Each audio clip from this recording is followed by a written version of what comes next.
Aussie.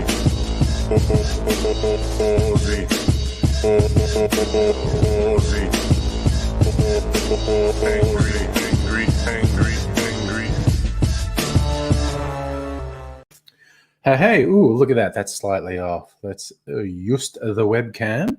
That is slightly better framing. Yeah, here we are. Sunday night, seeing out the weekend. And I'm gonna start with drinking my new favorite, the inexplicably named Woodson and Ford. No idea why it's called that. I haven't been able to work that out. Should do a bit of research on it, really. But I'm still improvising the ingredients I put in, or the make of the ingredients. I'll try this with a bit of overproof rum from Inner Circle, but only half a shot, because I think it'd be too much otherwise. Half a shot of overproof. There we go. There we go. Making a drink while wait for people to show up in the chat. And half an ounce of this Bundaberg Black 12-year, our boldest dark rum, aged in American oak. So, I'm going to put in half a shot of this as well, because the standard recipe says 1 ounce of rum. So I'm having half an ounce of two different sorts of rum. And good evening, Fox of Fate. 1 ounce of brandy, going for my newest brandy, 23rd Street Distillery's Prime Brandy, their upmarket brandy, which I got on special.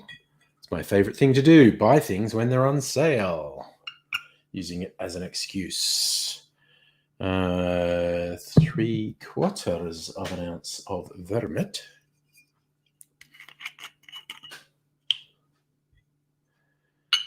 Come on, there we go, a little bit more. That's 3/4 of an ounce. Be my own musical accompaniment to this. And I forgot to get the Benedictine out, but it's just here. Yeah. Not that far off finishing this bottle of Benedictine, actually. I stopped keeping track of when I bought and emptied bottles.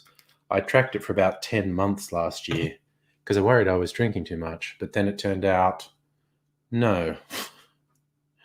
Wait, what am I meant to put? Only 1/4 of an ounce of Benedictine. Okay. Turns out I wasn't drinking it too fast. I don't think I was anyway. So I don't bother to track it anymore. And a dash of bitters. And something a little bit different, I'm going to use my chocolate bitters. Fox, am I going to try and remake the Egg Boy flip since you went back and got the recipe? I do applaud you for going back and finding the recipe, but I'm probably not going to make it, no. Don't know what I was thinking.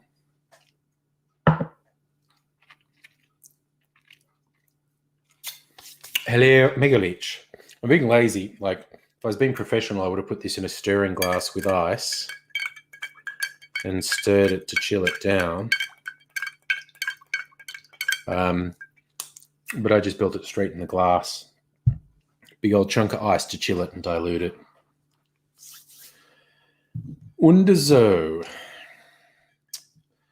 It's my third take on this particular cocktail, which I've decided may well be one of my new favorites.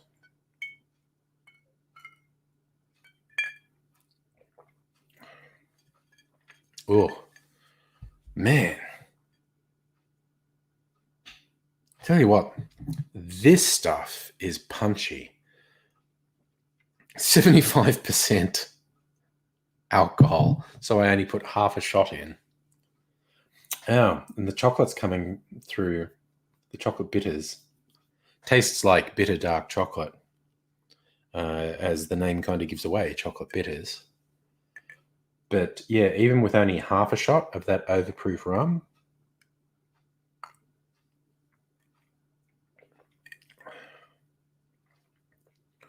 Whew. Man, that's really coming through. It's really coming through. Something serious. File that away for future reference. This overpowers this drink. But that's why I make it with different ingredients from time to time to see how the different ingredients go. Hello, Abigail. Welcome, welcome. Oh, for about a week now in like a group chat with we've been talking. Kirsten showed us, some Coles supermarkets have this Starward single malt Nova whiskey on sale for $20 off, or more than $20 off. But you got to find it because it's not on all. And I went to 3 different Coles looking for it and didn't find it. So, and I happened to be in Coles today and went in their bottle shops, and it was there. So I'm going to use a bottle as a bribe to get Abigail to do some tech support for me, because I need some tech support when we're not locked down at the moment, because we live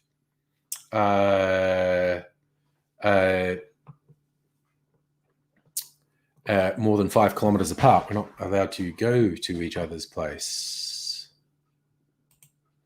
Now, there is this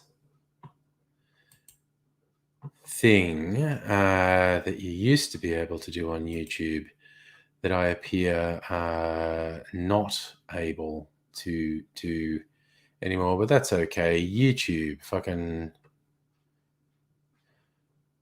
just making life difficult for creators, because that's a thing YouTube does.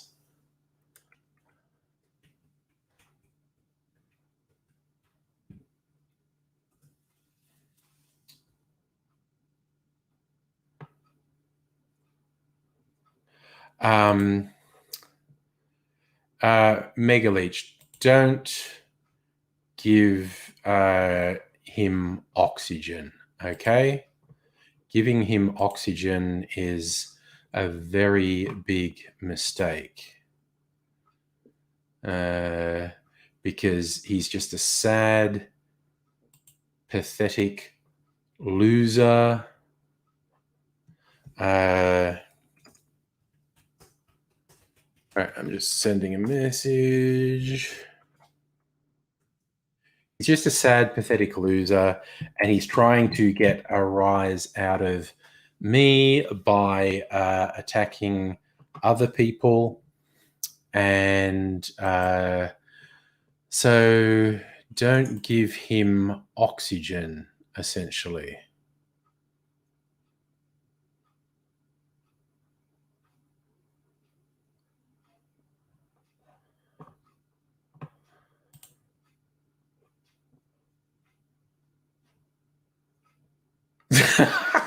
Sorry, I missed that, Mega Leech. That was an hilarious cliche, as you say. Actually, misspelling idiot is actually pretty funny.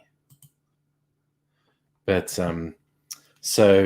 yes, the sad little fucker has worked out. He can't get to me because I don't give a shit about him.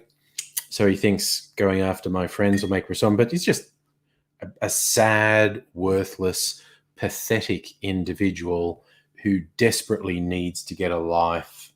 And it's just an absolute embarrassment, basically.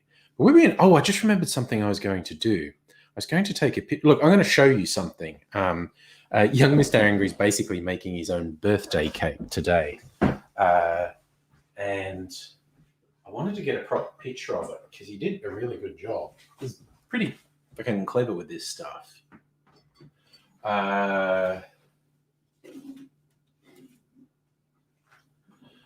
It's his raspberry white chocolate cake he made. I had a piece. It's really yummy. It's really yummy.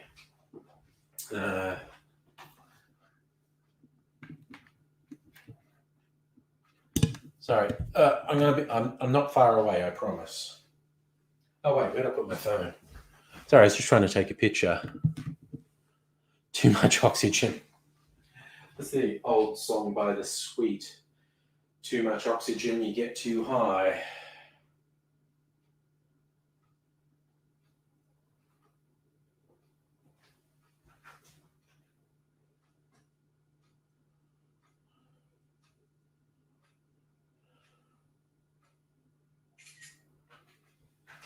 So, pretty fucking wicked cake, yeah.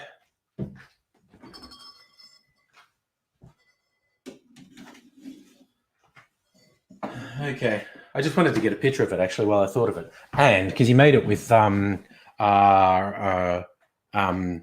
raspberry, and there was leftover raspberry pulp after he strained it off because he just wanted raspberry syrup, and let's do that. Let's make some booze. So this is some raspberry white rum in the making, and this is some raspberry vodka in the making. Might make him birthday drink with that tomorrow. I like that, Abigail. Clown doctoring is the best doctoring. Oh, my laptop's making all sorts of noises.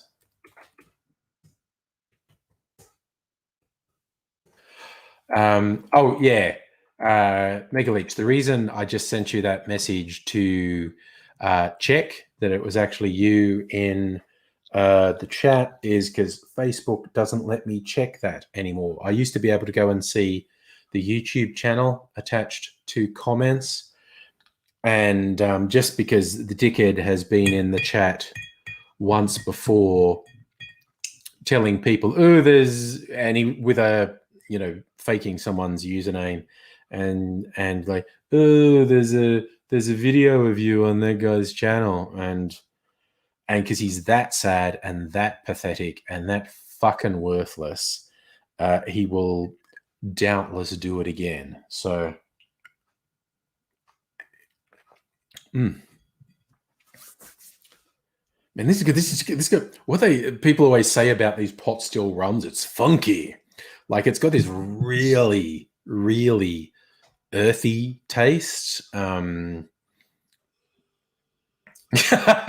Yes, I mean, which is understandable because you did misspell idiot afterwards, but that was a great moment in our. By the way, another new shirt. This is the first of my actual cocktail shirts, and I'm loving it, I have to admit. There's still one more to come in the mail, but a tiki one arrived as well that I can only wear one shirt at a time. So I'll probably wear the tiki shirt on Tuesday night's stream. But yeah, this is for next time I do casual backyard cocktails, I think, rather than wear my vest and tie outfit. I think this is casual backdoor. Oh, none of those backdoor shenanigans. Thank you very much. Casual backyard cocktail making. This is lounging around the pool shirt. Not that I have a pool in the backyard. It's a very small rental property in the suburbs. Small backyard, does not have a swimming pool.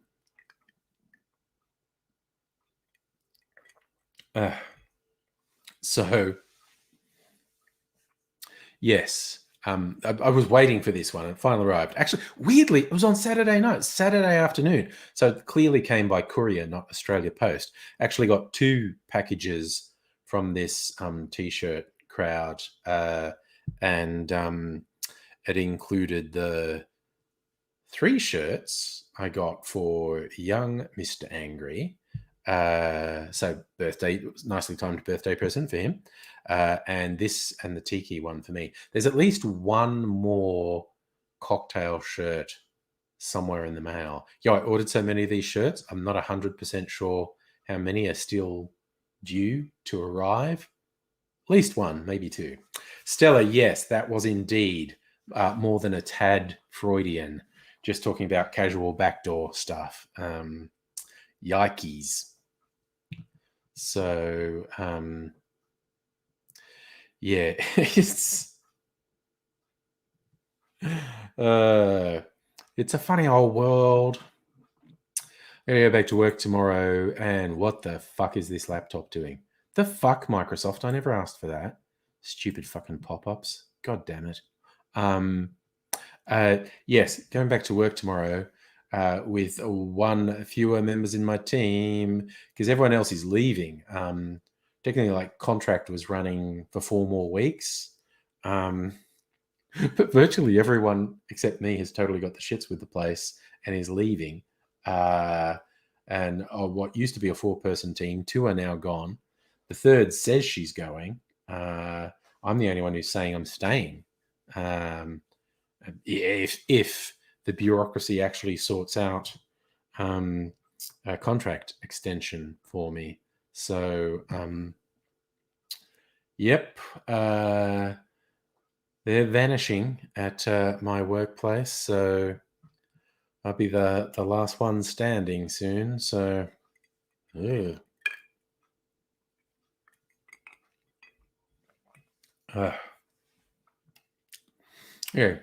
Yeah. While this does overpower, it's kind of in a good way. But I've made it with this. Is, as I said, a lot of people wouldn't have been here when I said this. I've made this drink 3 times in the last couple of days because I really like it, and it's good. It's one of my favorite. And I've been changing the rums. This is the third one I've made, and I changed the rums again. And this overproof rum kind of overpowers it. And yes, Abigail, some overpowering backdoor stuff could be what happens next, particularly if you have a few of these. Still, oh, you're getting the alien probe treatment tomorrow. So that's not casual backdoor stuff. That's very formal, very structured backdoor stuff. I always like the idea, like talking about casual sex. That implies there's formal sex as well. I'd be very intrigued as to the etiquette rules for formal sex. I think that's the thing that went on in Jane Austen novels. I don't think they had casual sex. I think they only had formal sex. So the hints might be there in like Jane Austen books or Bronte sisters books. It's probably very confusing. I think the rules around formal sex are probably very confusing, and the aristocracy come up with all manner of strange and bizarre formal rules for sex. And I, for one, think we're better off without it. I think formal sex was a dark time in humanity's history. It was very limiting, and we are better off in a more casual environment with sex. So that's my take on the whole casual sex question. Casual sex, better than formal sex.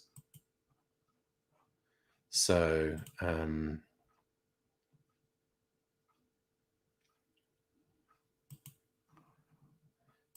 yes, that's it. So, Annette, you reckon formal sex is probably the type medievals had in front of bishops to prove they straight after the wedding? Yes.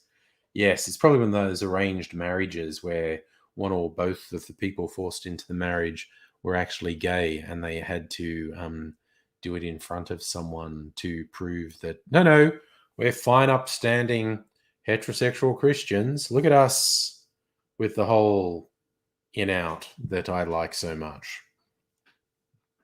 That would actually make sense. I think you're onto something there. I think that's where formal sex comes in, where you have to do it in front of people to prove you're doing it.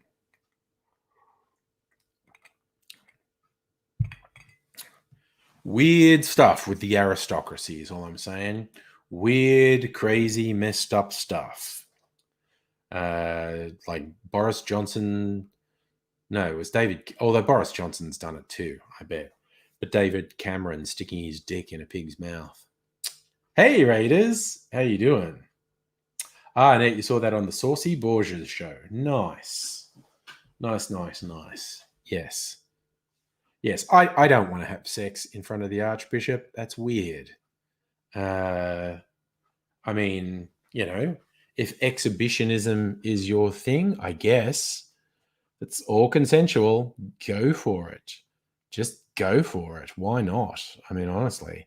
But yes, I personally, I say a big no to the whole formal sex in front of the bishop thing. G'day, Luke. How's it going?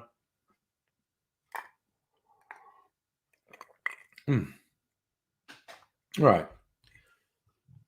So this version of this drink has its own charms, but it's be my least favorite of the three. In fact, I also think this chocolate bitters is the wrong bitters. I changed the bitters as an experiment as well. And I think I'm getting a bitter lingering on the palate from that. I don't hate it, but I made it with other bitters another time and I think it was better. I'm doing fine, thank you, Luke. Yeah, Ray, it's interesting that thing. Oh, okay, Stella, did you seriously miss that story a couple years ago? David Cameron, like all fucking Tories, a member of this secret club or whatnot, and the initiation ceremonies. You're in this private club, and it's men only, obviously, the way these Tory things are. And when you're in this club initiation, part of it is in front of everyone, like they have a roast pig on the table, and you have to stick your dick in the pig's mouth. I have no idea if you're required to have a boner when you do it, but it's a thing that happens. And it came out with someone saying that David Cameron, you'll often hear people saying David Cameron fucked a pig. No, he didn't. It was a dead roast pig, and he stuck his dick in its mouth because that was an initiation into this thing. I'm sure Boris Johnson's in the same one, and I think Boris Johnson actually does fuck pigs. There's something wrong with that guy. I've heard an interesting theory as to why they all do this, because these societies of influence require obedience and secrecy. And so the initiation for many, if not all, of these societies involve you doing something humiliating in front of the other members, and because then they've got dirt on you. It's like, yeah, dude, never cross us, or we'll tell everyone you stuck your dick in a pig's mouth. And yes, Abigail, it is funny that came out. I think it was when season 2 of Black Mirror was on, and one of the famous episodes of season 1 of Black Mirror is a member of the royal family's kidnapped. Terrorists say they'll kill her if unless the prime minister fucks a pig on live TV, which did lead to Charlie Brooker doing some fun tweets when this story broke, like, no, I assure you, this is not a promo for season 2 of Black Mirror. This is really happening. There is this real story of David Cameron sticking his dick into a pig. Raiders, yeah, Alan Jones steered away from animals while in the UK. I don't think his arrest had anything to do with animals. It just had to do with public toilets when the police were doing one of the sweeps, which is, again, I don't even want to come down on Alan Jones for this, apart from the fact he's a liar who's never been honest. But the police operation targeting what they call cottaging, which is gay men picking up dudes for casual sex in public toilets. I think it's despicable waste of police resources to persecute gay men like this. Of all the things I'd like Alan Jones brought down for, his sexual preferences are not one of them.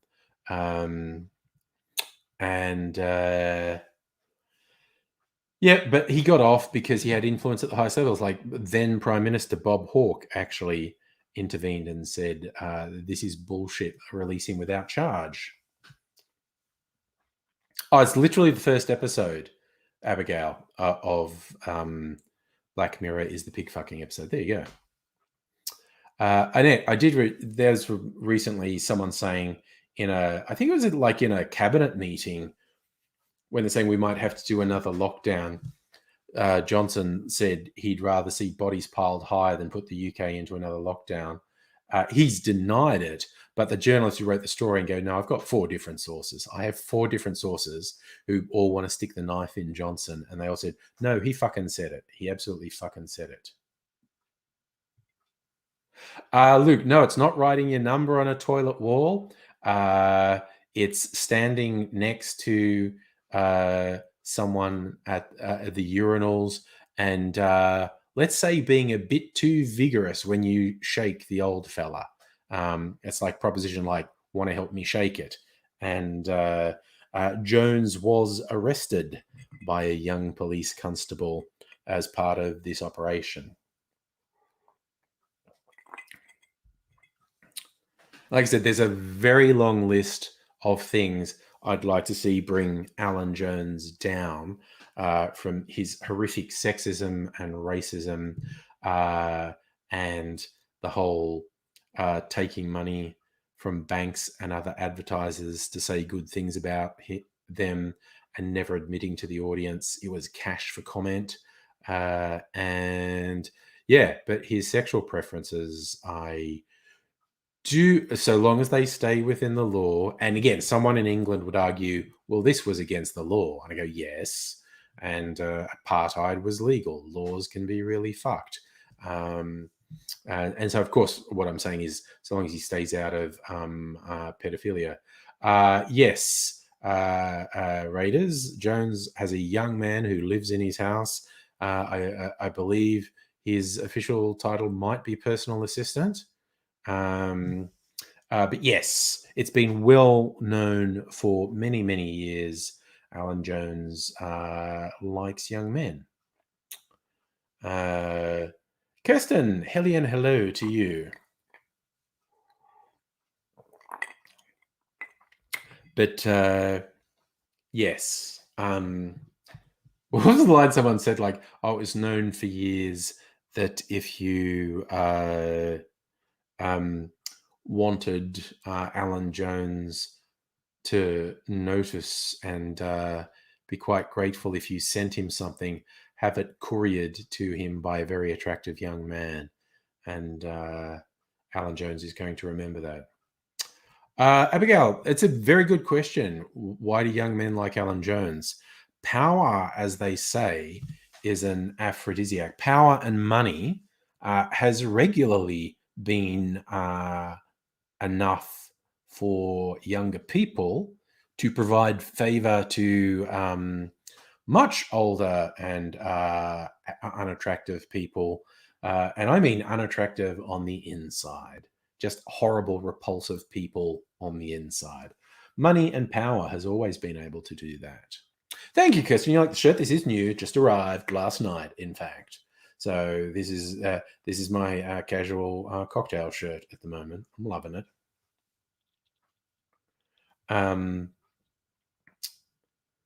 But yeah, what was the funniest thing about Alan Jones and the young man living in with him? Alan Jones had a personal butler who'd been with him for like 30 years or something. And like, this guy is going to know all Alan Jones's secrets. And everyone says like, this guy was amazing. He would clearly know all Jones's dirt, but he was fiercely loyal to Jones and was with him for like 30 years. But he quit when this young man moved in, and apparently, yeah, through third parties, and sort of let it know to the media that no, there was some bullshit going on there that he was having nothing to do with. And he apparently gave Jones an ultimatum: get rid of him or I'm leaving. And Jones chose the pretty young man. So yeah, people like Milo Yiannopoulos would suck any rich cock. But his latest grift, as far as I understand it, is to join a right-wing religious cult and say he's been converted from homosexuality, and he's a big conservative Christian now, and anti-gay. He's just such a fucking grifter. What do you think? Yeah, Jones has enough money and influence to set people up for life. It's tempting if you're inclined. Well, what's his name from the Today Show?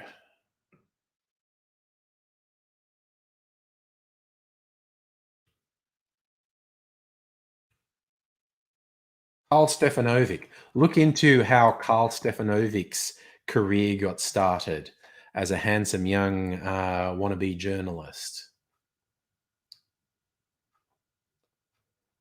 Oh, right, is Milo, well, he's British, so he can't really join the Republican Party, but he's a mad Trump supporter. But then he, as I understand it, his latest grift is to have joined a homophobic religious cult and saying he's seen the error of his ways and has been converted away from being gay and is now a conservative Christian. He's just fucking up. Oh yeah, no. Chopper said the funny thing on Midday where he decided to start talking about Alan Jones's arrest, and they cut straight to an ad. And after the ad break, he wasn't there. That was pretty funny. What was the charge on Alan Jones? Was outraging public decency. And honestly, I think that's the content of most of his radio shows. And when he's on Sky, I think it's outraging public decency. Well, look, it's not Hillsong. Well, okay, now I'm going to look it up. Milo Christian. Oh, yes, Milo Yiannopoulos gives up being gay to follow Jesus.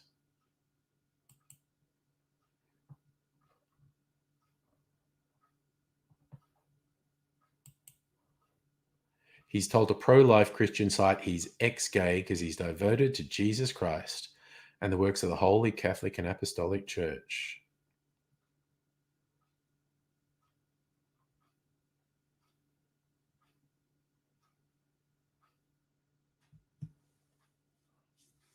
Oh, dear.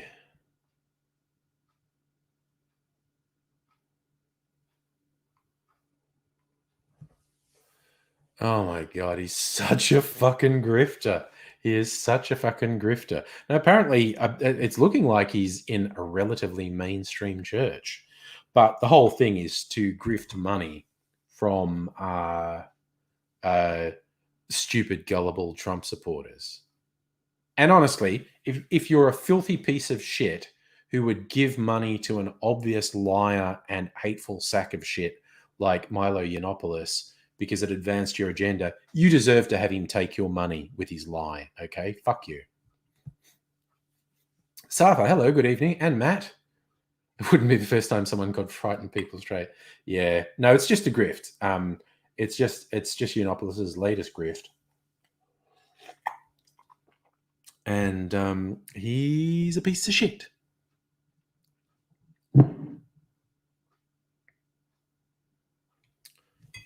It's a good question, Safa. How much money does Scummo give to his church? Who knows? Good to know what I'm going to have. I've got this clarified cocktail. This is a cane flower. Or have some, because I'm only going to have one more drink. Or have some more of the Archie Rose Tempest cocktail, which is fucking awesome.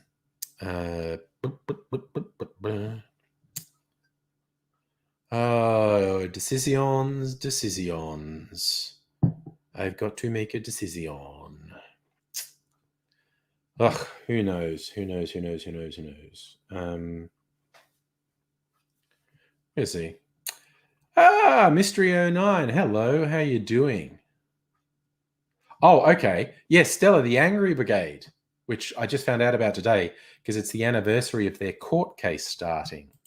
The Angry Brigade was a far-left militant group responsible for a series of bomb attacks in England between 1970 and 1972. Using small bombs, they targeted banks, embassies, a BBC outside broadcast vehicle, and the home of Conservative MPs. In total, police attributed 25 bombings to the Angry Brigade. The bombings mostly caused property damage. One person was slightly injured. Of the 8 who stood trial, known as the Stoke Newington 8, 4 were acquitted. John Barker, along with Hilary Creek, Anna Mendelsohn, and Jim Greenfield, were convicted on majority verdict, sentenced to 10 years. In a 2014 interview, Barker describes the trial as political, but acknowledged they framed a guilty man. The events were subsequently turned into a play. There you go.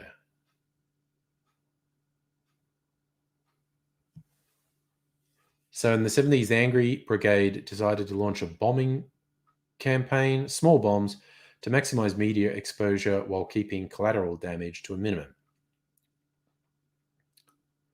It was interesting, in the 80s, the Angry Brigade resurfaced as the Angry Brigade Resistance Movement, part of the Irish Republican Socialist Movement.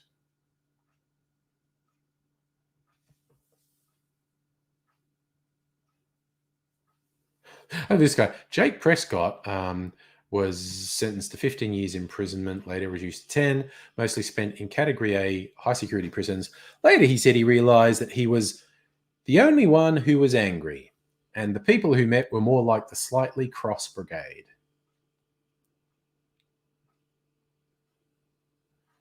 So the trial was one of the longest criminal trials in English history, from 30th May to 6th December.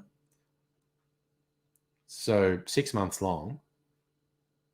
As a result of the trial, people sentenced to 10 years. Others were found not guilty.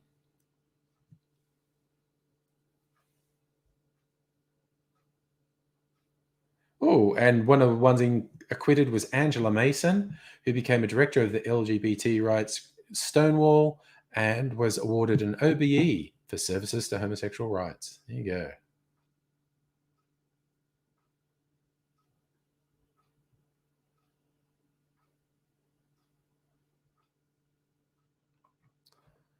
So yeah, I'd never heard of them, and it just sounded like a fun name for us, the Angry Brigade, and they never really hurt anyone, so that was nice.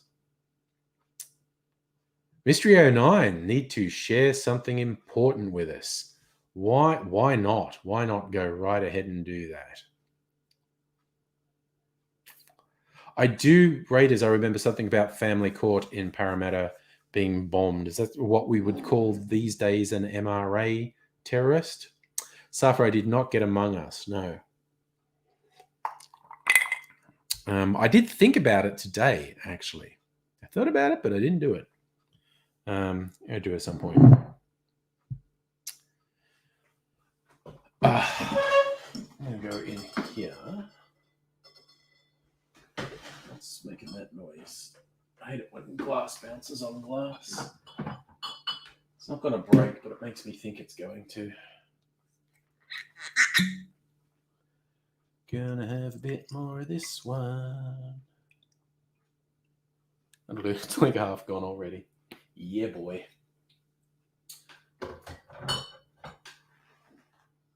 I had some of this cocktail on date night. Have until Thursday to do it. Thanks, Safa, for the reminder, actually. So Among Us, free until Thursday night, all right? And I do have to stress, I've never played it. So we play it, I might be bad at it. Yes, Kirsten, the Tempest is disappearing. It's like my 4th drink of it. And there's like, probably 7 drinks in there. So it's like half gone.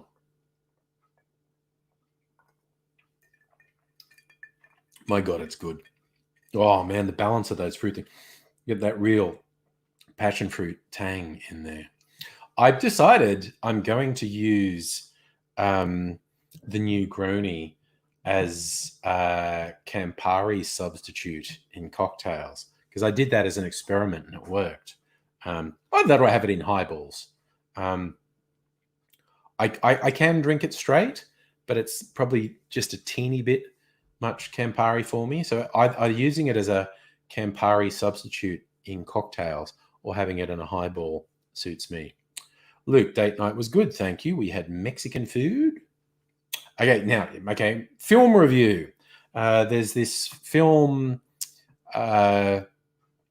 something in David Copperfield.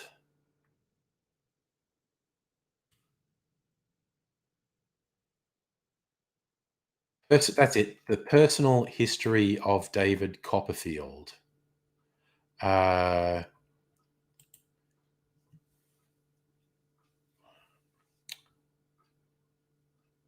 Somehow based on Dickinson's book. I never read Dickens's book. This was sort of put together by Armando Iannucci, famous for the TV series In the Thick of It, and more recently the movie Death of Stalin, which I abso-fucking-lutely love. Death of Stalin, I recommend unreservedly.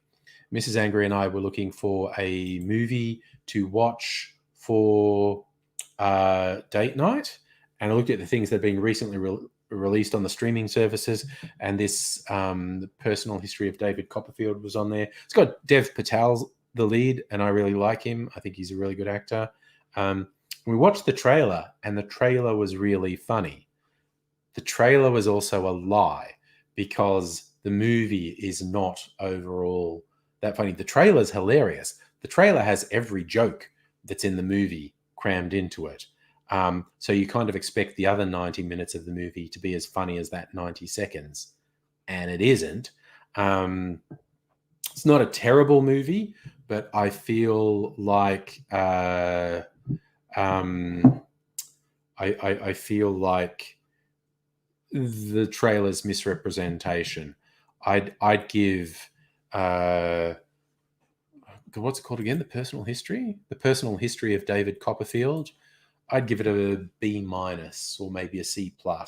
It's not terrible, but I'm probably poorly disposed to it because I think the trailer was blatant misrepresentation.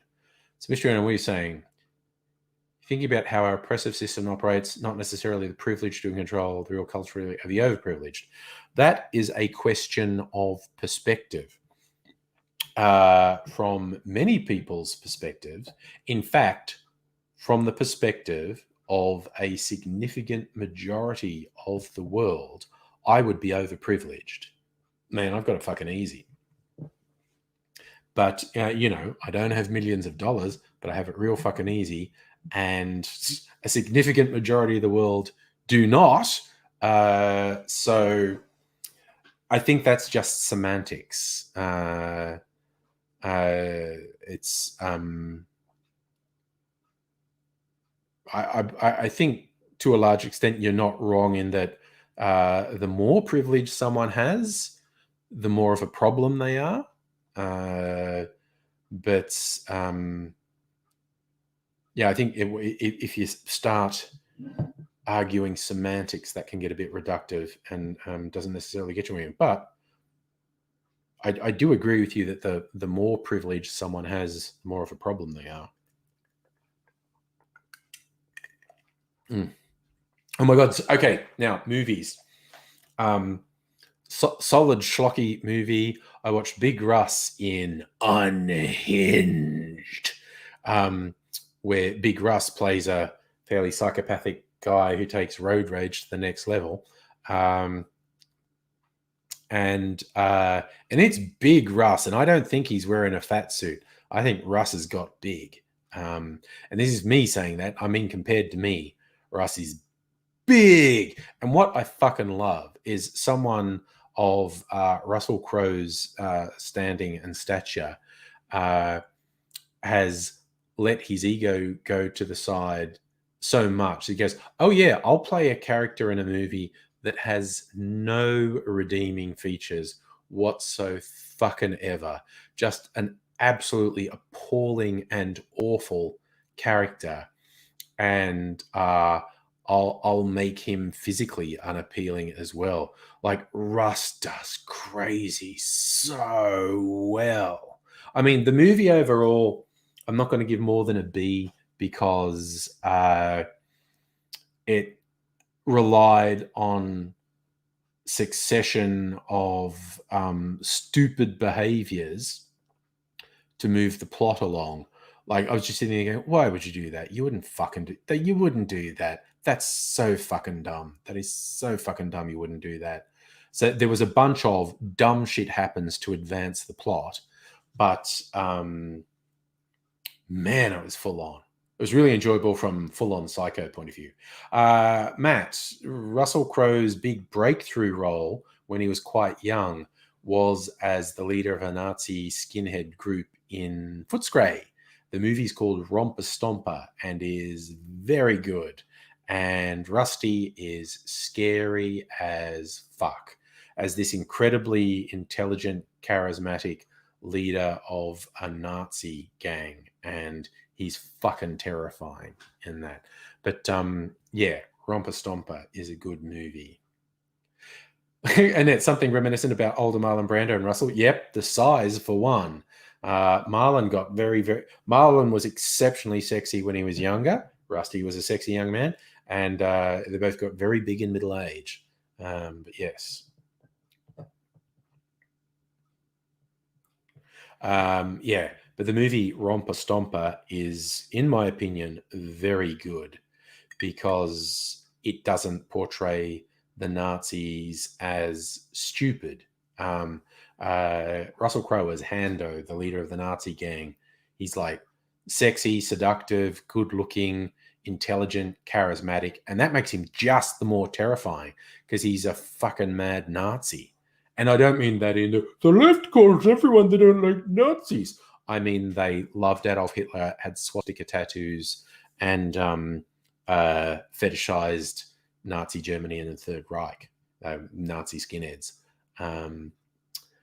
Mystery 09, your thing for the overprivileged to people like Alan Jones, Sam Newman, Eddie McGuire, Craig McLaughlin. Well, see, they could also point to other people who are far more privileged than them. And you are absolutely correct in that they've behaved very badly and it hasn't affected their employment much at all. Raiders, I think Rusty might have been on Neighbours. A lot of big names were. Bloody Guy. I was going to say Guy Ritchie. That's the filmmaker. Guy Pearce. Guy Pearce was on one of the soapies for quite a while. I mean, bloody George Clooney was on a daytime soap. I think General Hospital, I think. George Clooney was on a daytime soap for years. So don't assume anyone who's on a soap is never going to be any good because a bunch of really good actors were on soapies. Oh my God, this is good. No, I put it back. This is my rum, which is also good. This is good for punching up drinks. 151 proof. It's pretty deadly. But yeah, it's a funny old world. Miguelich, ER isn't a soap though. ER was a primetime drama, and he was on ER. But I am quite sure George Clooney was on a daytime soap. Oh, Jesus, Stella, the privileged white men not losing their jobs. It's not just Kevin Spacey trying to make a comeback. There was this story that someone had put him in a movie where he's a crusading journalist or lawyer trying to prove someone's been falsely accused of child sexual abuse. It's like, if that's real, everyone involved needs to get in the fucking sea. And no, Annette, I don't have any AIDSy news at this point. So I'm just going to check my theory about George Clooney.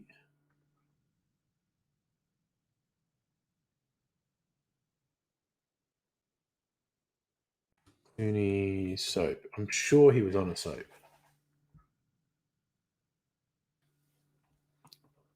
What soap was George? No, they're saying ER. ER wasn't a soap opera. ER was a primetime drama. I was sure he was on a daytime soap.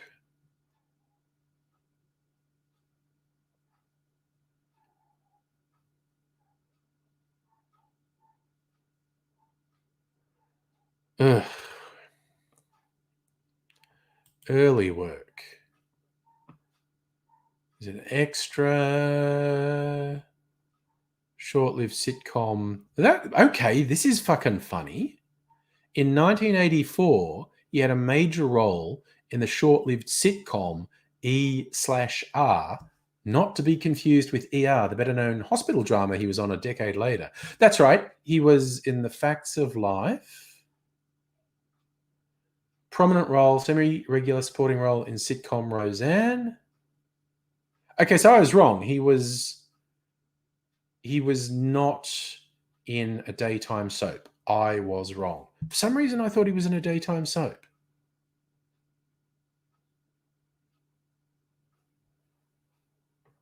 But ER is what made him a huge star.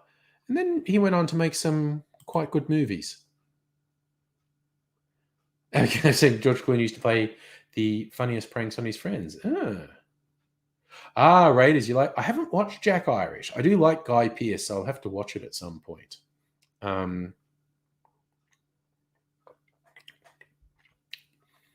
Man, fuck me, this drink's good. The Archie Rose bottled cocktail that I got. It's just so fruity and tangy and getting me drunk because it's got their white rye in it. Very, very weird. But I'm sure, who was I thinking of? Big stars in soapies. Famous actors who got their start in soap operas. So here's the sort of thing I wanted to watch. Elizabeth Banks was on All My Children. She was literally only in one scene, though. One of her first acting jobs was to be in one scene of a daytime soap.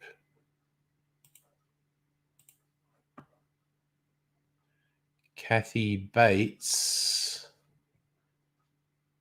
was in The Doctors, a role so small that 2 of her appearances were uncredited. Don't know who that is.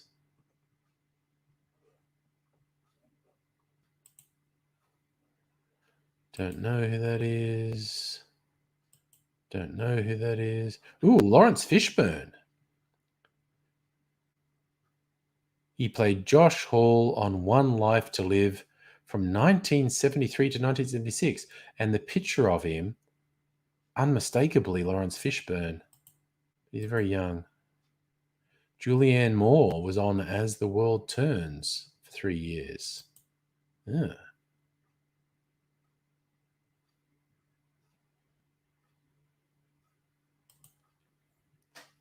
Sarah Michelle Gellar was on All My Children for a couple of years. There you go. Maybe I was thinking of John Stamos. Not that he's, in George Clooney territory, but he was on General Hospital. Oh, yeah, Leo DiCaprio was in a bunch of stuff when he was a kid. Anyway, it's enough of that things. Yes, Raiders. Jack Irish based in Melbourne with Martha Dusseldorp. That's not even hard to say. Marta Dusseldorp. Oh, dear. Ooh, Matt. Jackass 4. I did actually. I was looking at in a live stream recently. I thought, what films are coming out this year? Is there anything I feel like I have to see? And yeah, Jackass 4 was on the list, which is going to be cruel if it's the original guys making them do those physical pranks because they're all my fucking age and that fallen over shit. You break bones at my age, you have a minimum 6-month recovery time. When you're young and you fuck yourself up, you recover in a couple of weeks or at most about 6 weeks. when you get to my age and you fuck yourself up, it's a 6-month recovery if you ever recover.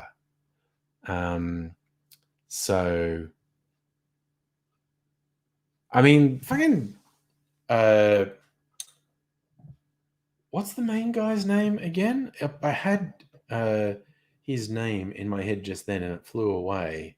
But he got his eye knocked, like he broke his orbital socket and had his eye knocked out of the socket. They put it back in, but apparently now, like a relatively mild bump on his head now will make his eye fall out of its socket. Johnny Knoxville, thank you, Matt. Yeah, Johnny Knoxville and Megaleech, thank you as well. Yeah, apparently one of his eyes falls out of his fucking head. Right, Steve-O's had a podcast that's had some guests being hit and miss. Yeah, Steve-O was one of the more outrageous ones, if I remember right. I almost met him once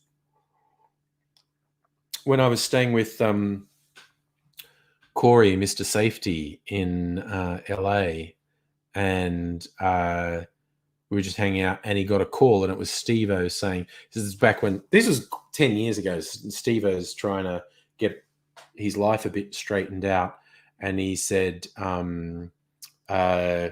I need to, I have a skate half pipe set up in my lounge room, and it's a bad idea and I need to get rid of it. Can you help me take it apart? And Corey went, do you want to go over to Steve-O's house and help him take apart a ramp? And I went, fuck yeah. I want to meet Steve-O, help him take it around.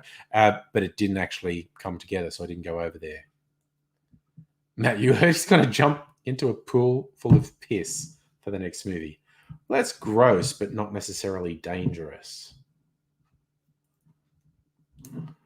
It's like, conceptually, I liked Jackass because it was every stupid conversation, particularly the early days of Jackass, the MTV show, and like the first movie in particular.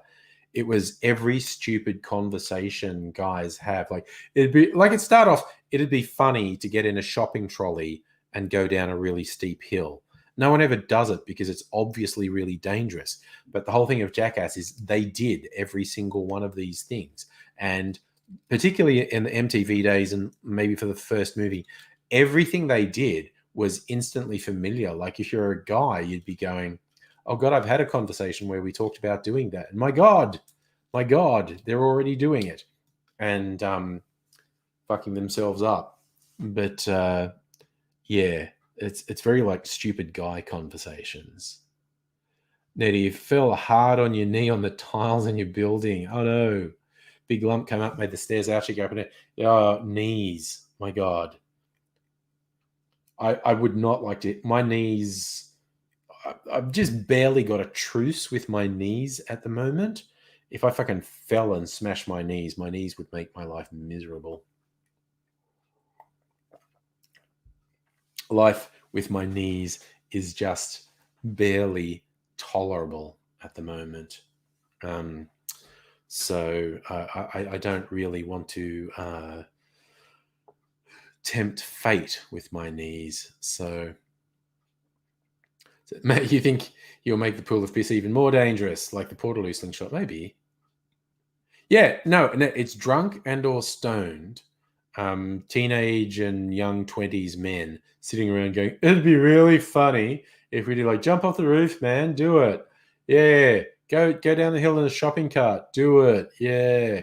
And they just fucking did it and hurt themselves really badly. And that your knees hate you. Yeah, my knees are not very fond of me. I mean, I can bend. There was one stage where I don't know what I did, but my knees were really fucked. I did get some physio on them, which helped. But it's like I couldn't even really crouch and get up. And I remember at a time when my knees were giving me a really hard time, I was looking for something in the pantry, and I was crouched, and that kind of seemed okay. And I was there, and I couldn't find it. And then I just pushed myself up in one go, as you do. And the pain, this stab of pain. I actually screamed because I just wasn't expecting this pain. And yeah, Mrs. Angry's like, "What happened?" And I went, it's just my knees. They hate me. They're trying to kill me. But I got some physio and they've been better. So I can crouch and get up and stuff. And it's not.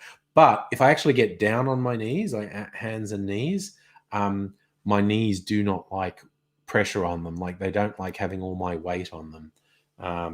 That hurts. If I actually literally get down on my hands and knees, and so weight is placed directly on my knees, and no, they don't like that. I can crouch and get up, and I don't scream anymore. But still, it's just kind of like a truce between me and my knees at the moment. They're going like, you don't try anything, and I won't fuck you up. Okay, don't try running. Okay, just don't, because you'll look stupid. Okay, we guarantee we are going to malfunction to a degree that will make you look very stupid if you try and run. So don't try and run. Just walk. Okay. Walking is dignified. Walk. Running, bad idea. Don't do it. So that's kind of the state of play with me and my knees at the moment.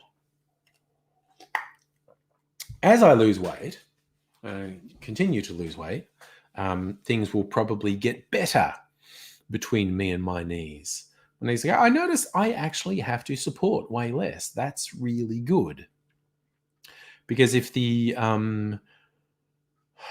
weight loss goes according to plan, if I reach my ultimate goal, that will be losing fully a third of my mass that I was carrying at not just the end of last year, the start of this year, a couple months ago.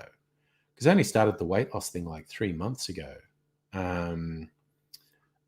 So yeah, if I reach my ultimate goal, that will be losing a third of my mass from the start of this year. So yeah, the difference between the start of this year and the end of this year, I'm hoping to have lost from a quarter. My initial goal would be about a quarter of my mass. And the ultimate goal would be about a third of my mass. And drinking helps me forget I'm on a diet. We probably shouldn't be drinking as we're on diets, but I've got to have some fun in my life. Raiders, thank you. If I need an orthopedic surgeon, I would very much appreciate a recommendation. At the moment, I'm okay, but I appreciate the thought. And Luke, I was about to say I don't run for public transport, but I do. That's how I know it's very embarrassing when I run, because I have to do this weird shuffle thing that doesn't put too much stress on my knees, but I can move a little bit fast. And it's just, I just know it's embarrassing to look at. So skinny people feel the weather more. That is true. Cold. I am insulated. I have, much like a sea lion, I have several layers of insulation that help protect me from the cold. So I do have that going for me. Oh. Kirsten, did I mention big fucking hat tip to the people who made the what's it called again? Tempest. Seriously, when I drink it, I'm probably going to order one of the other ones. Oh, just all those really tangy fruit flavors in there. Plus, it's getting me drunk, which I like. I like to get drunk.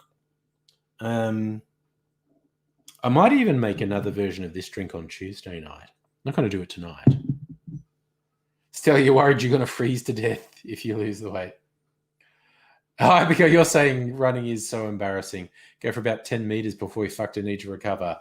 I just think we're just like Jean-Luc Picard. I have to admit, I laughed in the Picard series, which was a great series. I really enjoyed the series Picard. But it was very clear from the angle of the shots, if it was ever called upon for Picard to run, the stuntman was doing it. Patrick Stewart was going like, yeah, no running for me. Thank you very much. Any shot of Jean-Luc Picard running was clearly a stuntman. Matt, my predictions for the Melbourne lockdown, I think it'll only last the week. The next couple of days will be very telling because we got the very scary thing of someone in a worker in an aged care facility testing positive, and they don't really know where that person got it. And because it's a fucking federally run aged care facility, no fucker in there is fully vaccinated, and half of them are half vaccinated because the federal government fucking sucks balls. The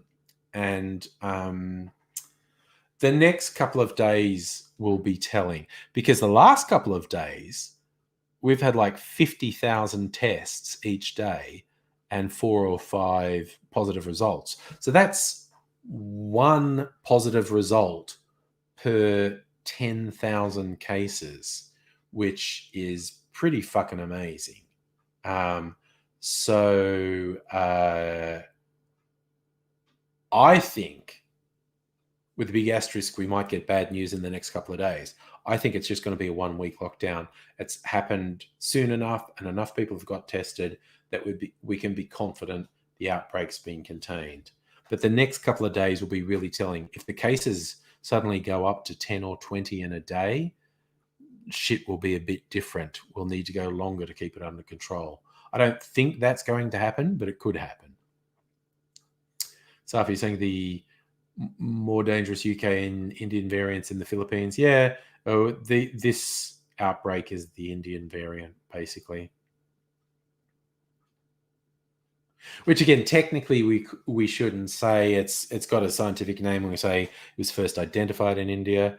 I am quite worried about these recent cases leading to some really fucked up racist attacks on Indians in Australia.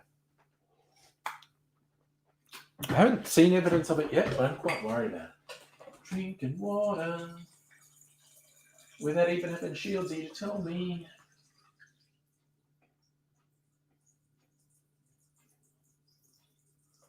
But I just want to drink some water to be hydrated before bedtime. Yes, and Stella, Picard could still get it. This is a true thing.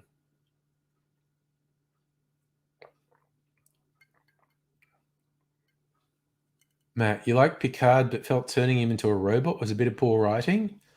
Did I miss something? That doesn't sound like my memory of what happened.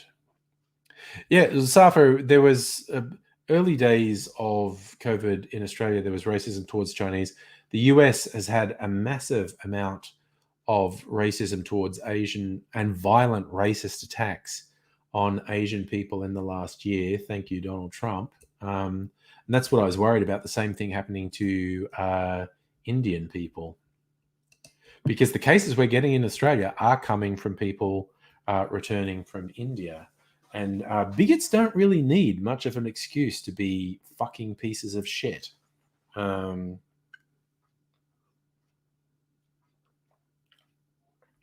I still can't believe the sort of fucking mistakes they're making in hotel quarantine, though. You hear these stories and it's like, how the fuck could you let that happen? This is so fucking obvious that this is a bad idea. How did I forget that plot thing, Abigail? They moved his consciousness into a robot body. And that was kind of setting up the second season, yeah? Him exploring life in a synthetic body. Maybe I should watch it again.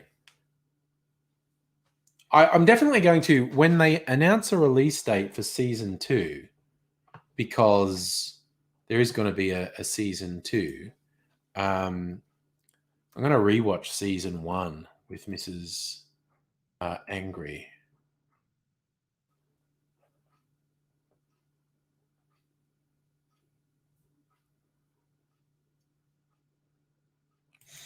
Okay.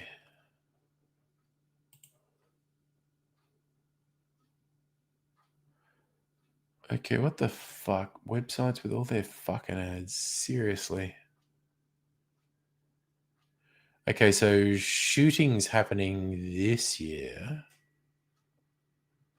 When will it air? Either late this year or next year. There's no... Okay. So there's no... nothing approaching a firm date yet. Yes, Safa.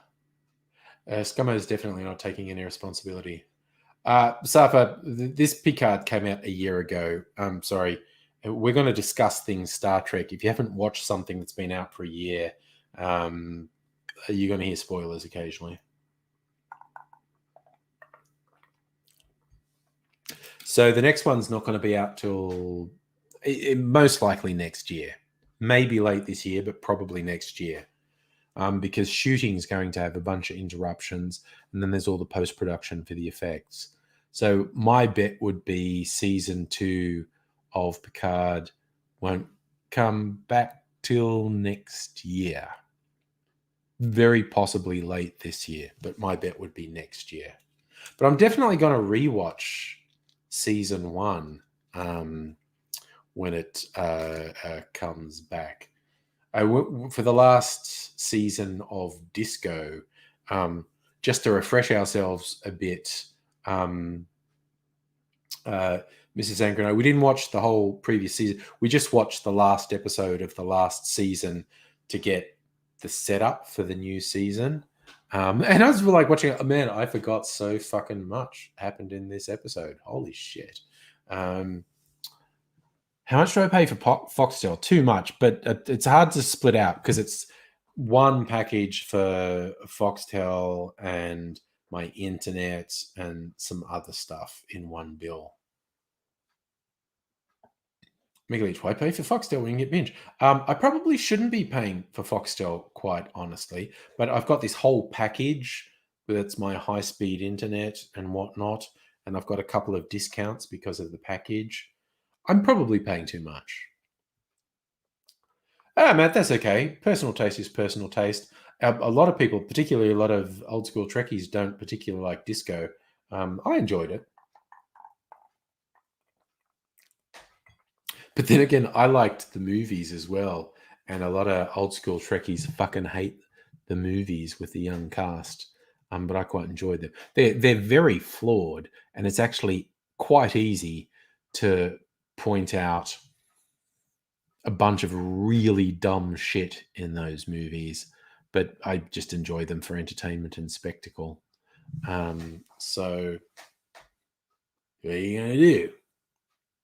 Heine, you're on the fence with disco? Yeah, it's a personal thing. Celtic King, hello. Thank you. Actually, speaking of Foxtel, the new season of Mr. In Between has just started. They're doing the one episode a week thing of it. I love it. It's season 3. It's an Australian show. The lead character is a hitman, essentially. And it's real fucking good. And it's like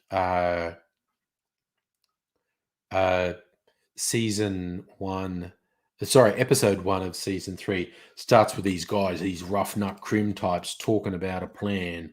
Got to get, they're supposed to be meeting someone, get some guns, and they're going to double cross him. And how will we handle this guy? We don't want this guy come over. We don't do this. And you go, I know who you're talking about. You're talking about our man. And this is going to end badly for you because you're going to double cross our man.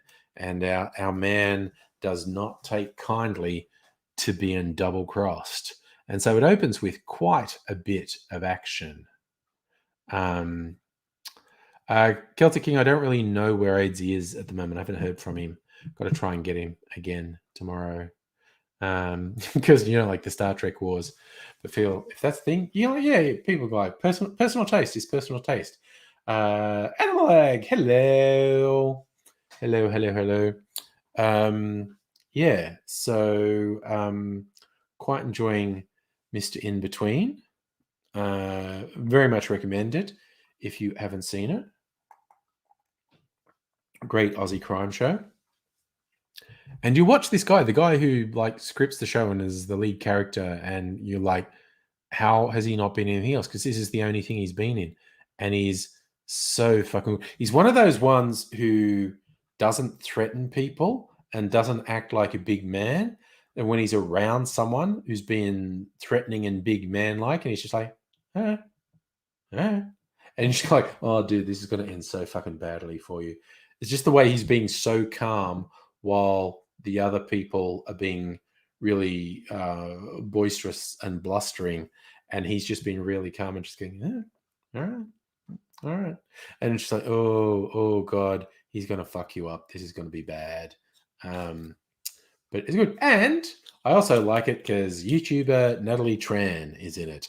Natalie Tran, she's not a major role, but she's his ex-wife. Yeah, I just have a soft spot for whenever I see YouTubers, even if I don't particularly like them, as long as they're not actually reprehensible people. If I see YouTubers doing TV or movies or books or something like, good on you. Good on you. You go. You go, you little good thing. Speaking of which, saying this is stuff that's on binge. Watchmen, Game of Thrones, Zack Snyder's Justice League, Harry Potter movies, Westworld, Walking Dead, Raised by Wolves. Those are all good things. Well, Game of Thrones goes off the rails a bit. Zack Snyder's Justice League, I can take it or leave it. I mean, the Harry Potter movies are Harry Potter movies, but Westworld is really good. Walking Dead, I like. A lot of people rag on Walking Dead, but I like it. Raised by Wolves, great sci-fi. I can't wait for season 2 of that because that went in some way weird directions. Very, very unexpected, some of the stuff that happened in Raised by Wolves. So,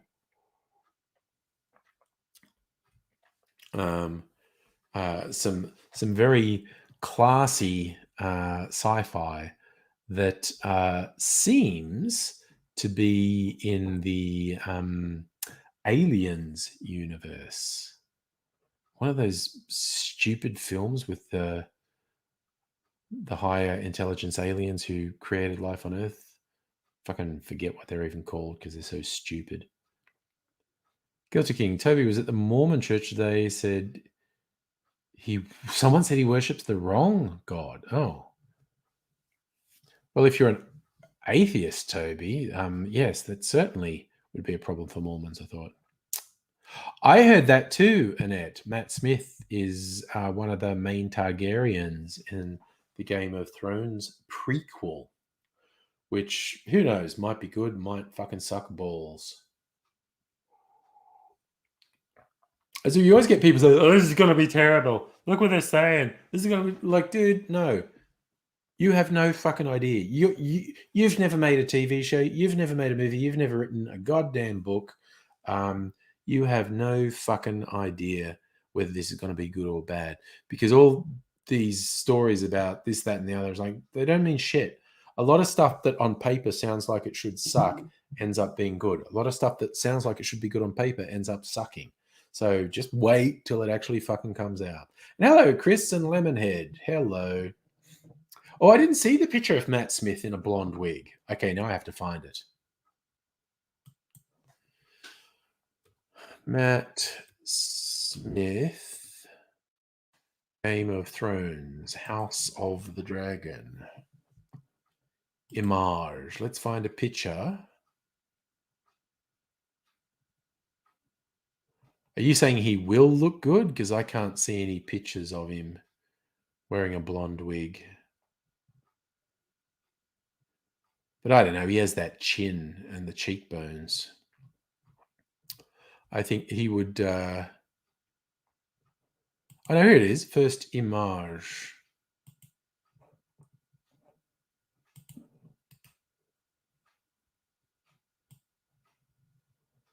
Open image in new tab. Well, it's not a very big picture. But okay, here's a picture. There is a picture. Share screen. Chrome tab. All right. So that is a not very big picture of Matt Smith on the right with the Targaryen white hair. Who knows? Might be good, might suck. Could be any of these things. Chris, you got hit with reality. Rough night. That sounds bad, man. So yeah, so the pictures for House of the Dragon. Yeah, that looks like Matt. Looks like Matt Smith.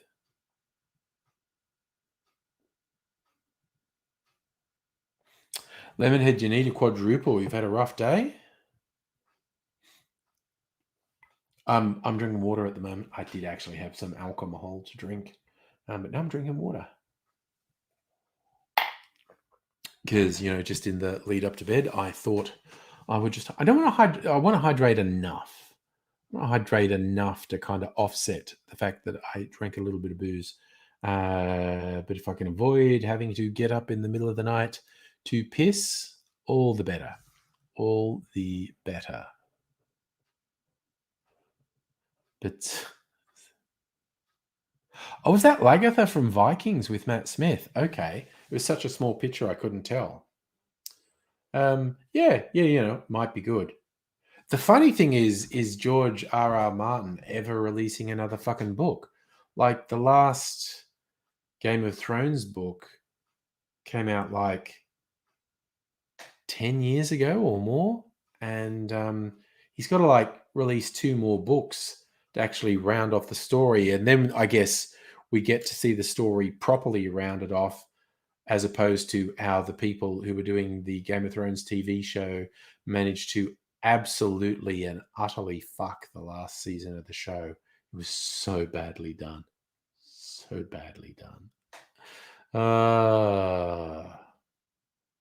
And you just reckon Martin's given up? Yeah, but no, he's got like a whole crew of people working on the text with him, as far as I know. Celtic King, you got to go. See you later, man. So who knows what's happening in George Martin's world? He's just cashing those big fat TV checks. Doesn't feel compelled to do it. I don't know. I don't know what's happening with George Martin. Who knows? I like that, Stella. The House of the Dragon has its source material written, and Benioff and Weiss aren't involved, so give it a go. Yeah. Lemonheads. It is true. I don't get tied up in local sports team losing. That's not a thing that engages me. So you reckon George is just a procrastinator? I know what he's been doing for 10 years. The last I heard, he was basically 5 years ago, he was claiming the next book was written.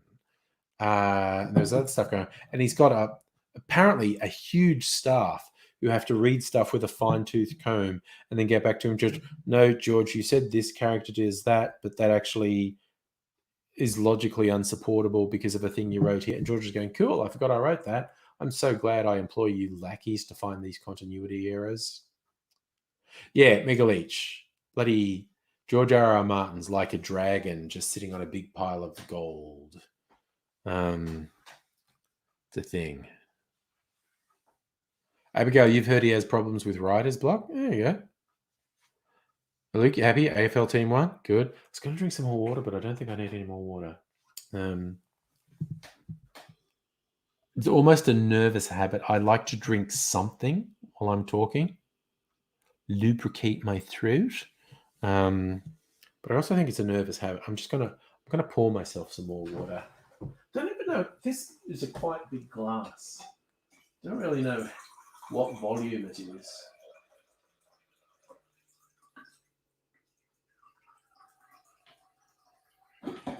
Fuck me.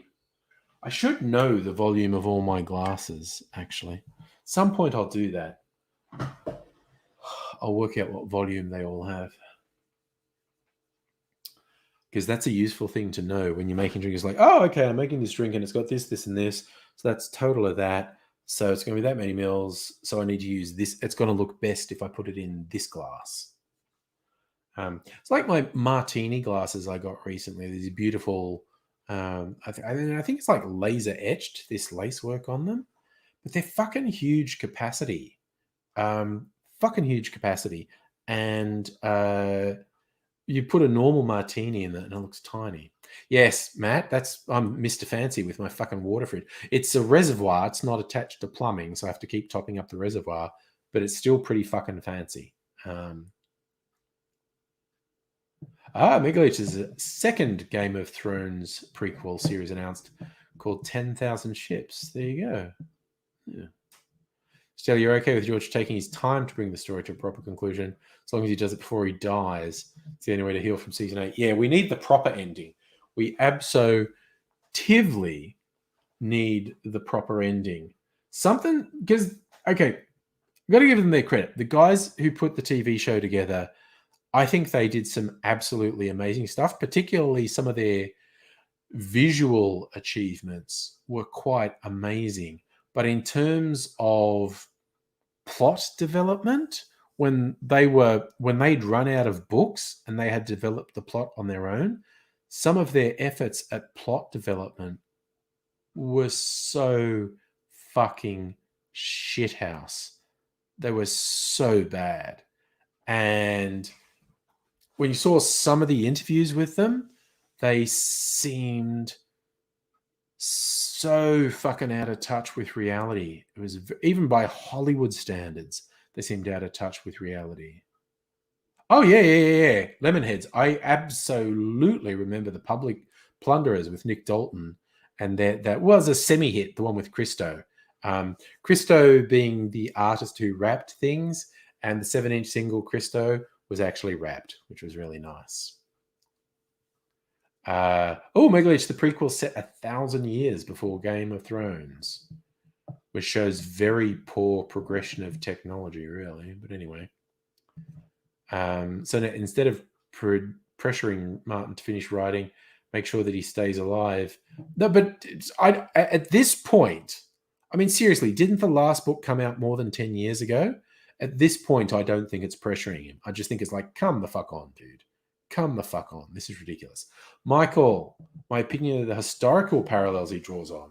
I would need something specific to react to, because I don't know exactly what you're saying when my opinion of the historical parallels he draws on.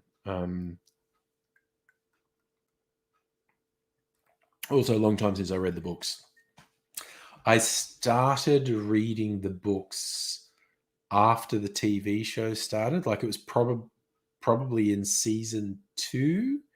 And then I started reading the books, and then I read all the books, and it might have been up to season 3 by the time I finished reading the books.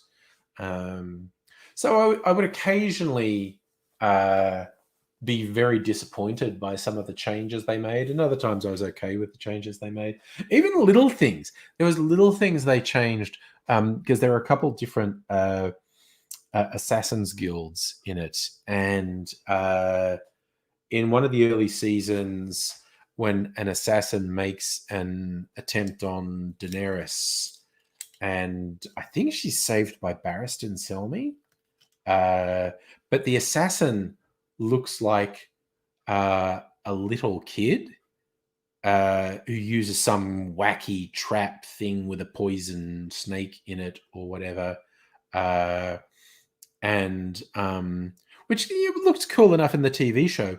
But I loved in the book, the assassin was part of an assassin's guild called the Sorrowful Men, and they apologize when they kill you or attempt to kill you, because it's a failed attempt in this case. It's just like, and just like pulls out a knife and goes, "I'm so sorry." And I just love the idea of sorrowful assassins who apologize as they kill you or attempt to kill you. I actually thought that was way more interesting than the freaky little girl they used in the TV show. But what are you going to do?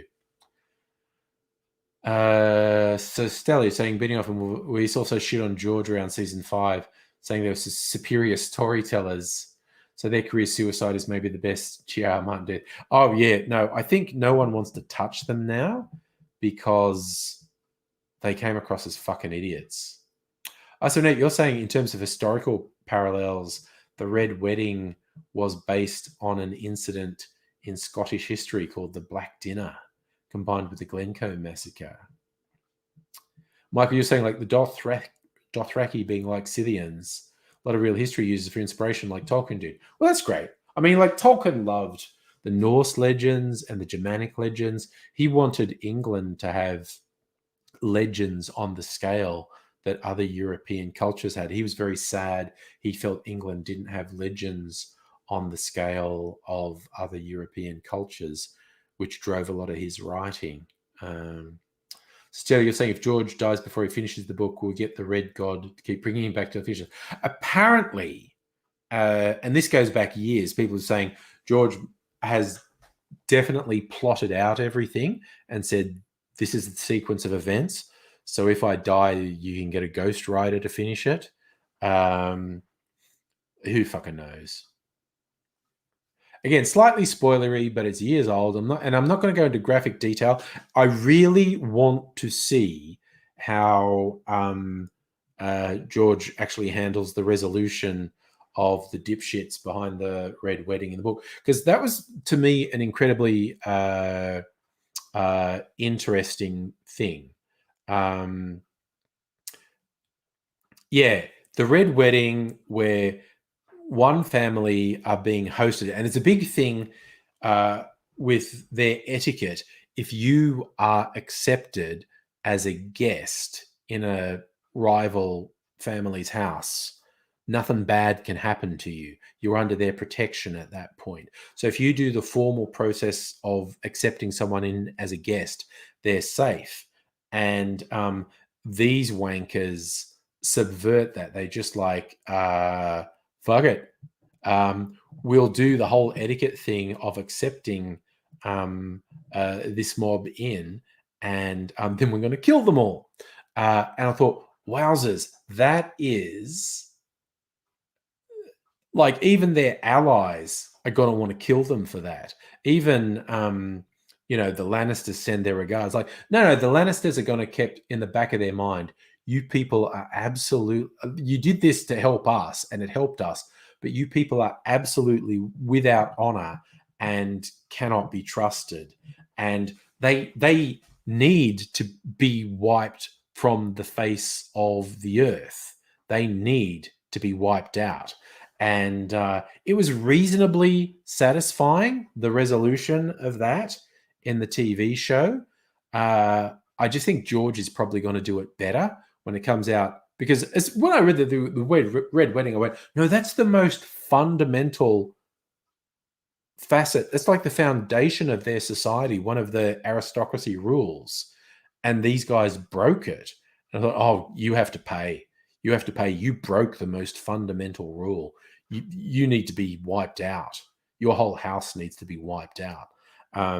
I think George will. I think they did it reasonably well in the TV show, but I think George will do it better. I am quite looking forward to how he resolves that, and that these guys clearly need to be wiped from the face of the earth. Yeah, we brought out the war. Yes, Abigail, it is the War of the Roses. Yes. And yes, Annette, that's the hospitality law of Scotland, particularly the Highlands. Yeah.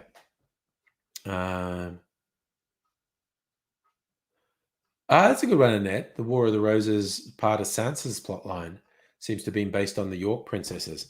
Yeah, but while that resolution of these guys who betrayed the most basic etiquette, even their allies who were helped by it would want them to pay for it, and it was reasonably satisfying in the TV show.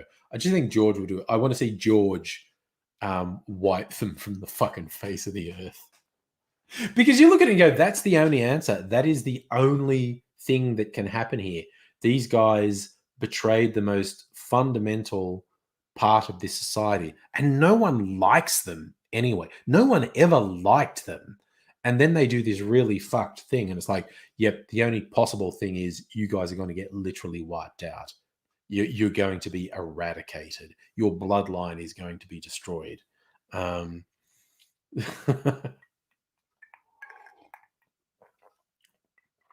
So, yeah. Someone did spoil the Red Wedding for me, actually, which I was always pissed off about. I actually read the books before. the Red Wedding before it was on TV. But I randomly met some people in a nightclub one time. It's a guy who was an Angry Aussie fan, and he's a nice guy. We were hanging out, and his girlfriend was nice, and it came that I was reading Game of Thrones, and she go, "Oh, I've read all things." And it was this weirdest thing because you're like, "Oh, so many people don't read it, and I hate people who do spoilers." And I went, "Yeah, I'm at the book such." And it was like the book before the Red Wedding. And she's, "Oh, there's this great thing that comes up with the Red Wedding, and these people get killed." And I was like, the fuck? You literally, like, the conversation went from people who do spoilers are bad to you doing one of the biggest possible spoilers. What the fuck?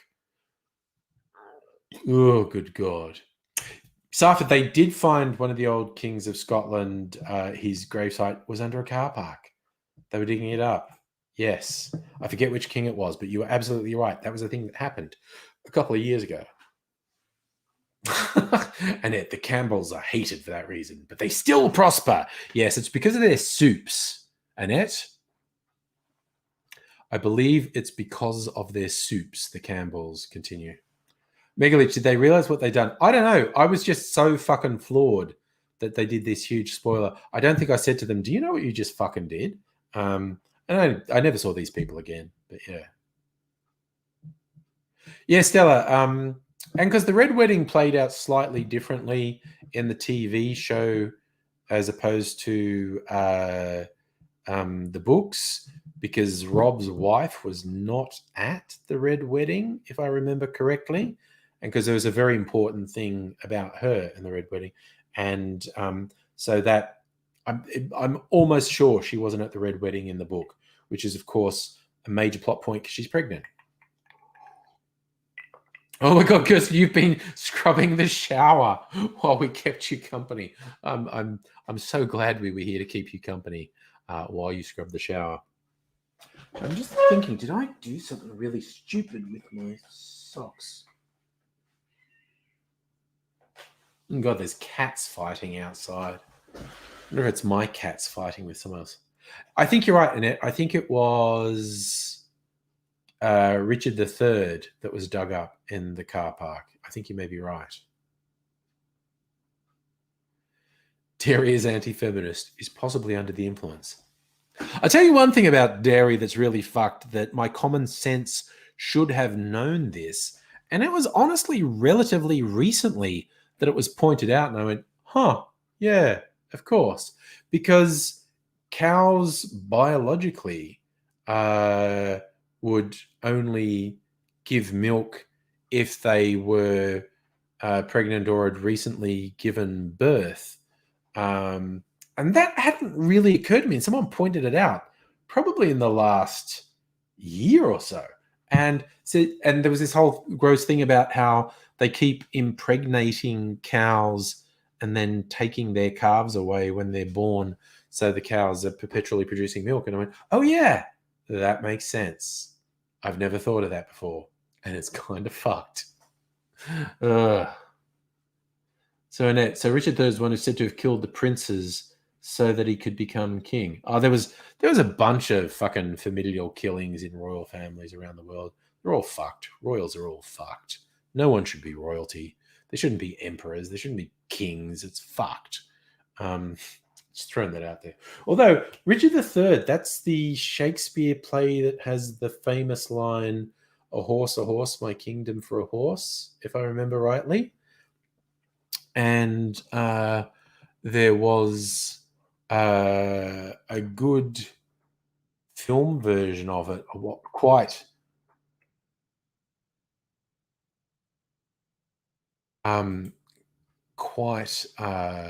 a few years ago,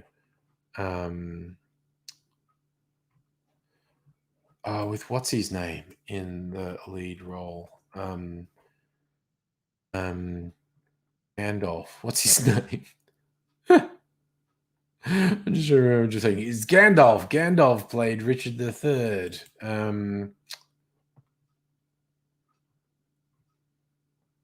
What was the cast? Ian McKellen. Why was I not remembering Ian McKellen's name? But yes, Ian McKellen plays Richard III. And in the structure of the film, rather than being set in the appropriate historical period, Richard III is a modern fascist dictator, and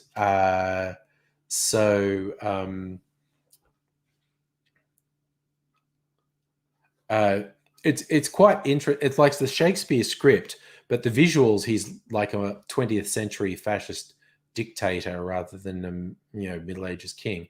But the way they do the thing for the line "a horse, my kingdom for a horse," he's in a military vehicle in a battle that breaks down, and he stands up because he's fucked because his car's broken down, and he stands up and goes, a horse, my kingdom for a horse," which I thought was very clever.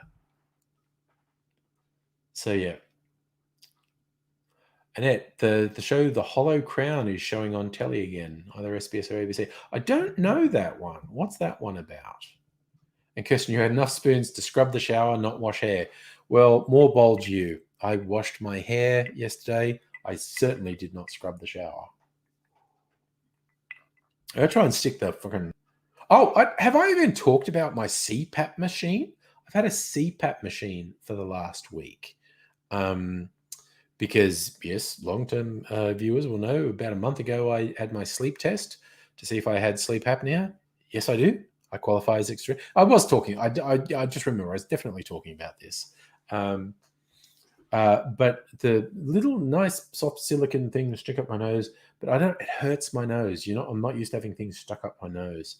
And sometimes during the night it gets too much. I'm like, no, this fucking hurts. And I pull it out. CPAP, we were talking about that. Continuous pressure anal penetration.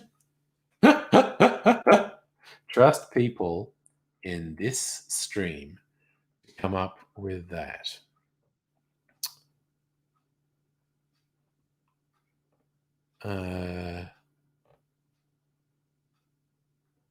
Continuous positive airway pressure. So CPAP stands for continuous positive airway pressure. So what I do, I got this little nose thingy that goes on here, and is a little motor, and I'm going to post a picture of it. I call it Darth, which is very unimaginative because it's black, and if I open my mouth when it's on, it's like and it sounds really funny when I talk, because it forms a seal on the nose and is pushing air in. So when it first goes on, it's very easy to breathe in because there's a pump actually pumping air in there. It's kind of weird to breathe out through your nose because you're going against it, but I relax into it pretty quickly. But it fucking hurts my nose. And last night, for instance, middle of the night, I fucking pulled it out. It's like, no, fuck off, that hurts.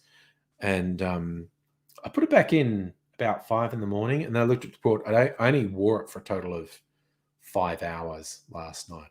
But it's very effective because the whole thing with sleep apnea is you stop breathing, which is not good and puts stress on your body. Apparently it can cause heart problems and whatnot.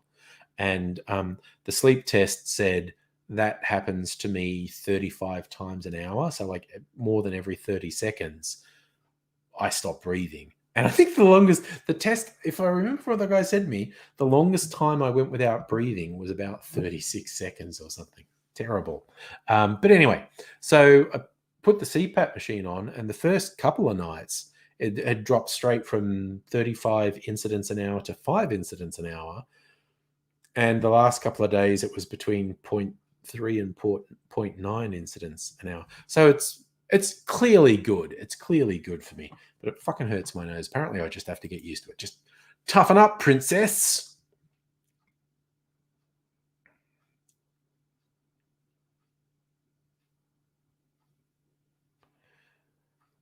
So the Hollow Crown is about the kings of England. Not sure, but it might be all Shakespeare's plays in orders of the kings that are covered. Lots of big stars, including Tom Hiddleston. Nice. Yes, you're right, Megaleech. 30 times an hour is every 2 minutes. So I stop breathing every 2 minutes, left to my own devices. Whereas now, it's less than once an hour. So I've gone from 30 times an hour to less than once an hour, which is pretty fucking good. That's like an almost instant improvement. I got told that you might suddenly feel full of energy. And, I didn't realize how sleepy you are. I haven't felt that different. but maybe I have been more awake. I don't know. Now I want to yawn. Christ, just say it, maybe yawn. Ugh. Anyway, so if I can get over hurting my nose, they're really good because I don't want a full face mask. That's kind of fucked, particularly with facial hair. It's very hard to get a seal. So I'm hoping that I get used to this nose one. But I'm also meant to go and see the guy tomorrow. 1 week. That'll be like 1 week of using the CPAP machine. And we'll look at all the statistics. The machine just records all these statistics, which is interesting. Man, Audible's now offering a 3-month free trial. Audible so want me to come back. Ooh, servers at Hooters reveal all the rules they have to follow. Fascinating. Here's the headline. Apparently, Taika Waititi got a talking to his bosses about that 3-way balcony pash. It's starting to look like Taika Waititi's in a very hot, open relationship, or at least a triad. I mean, any relationship with Taika Waititi and it's going to be hot, really. Let's get real. Any relationship with Taika Waititi is automatically hot.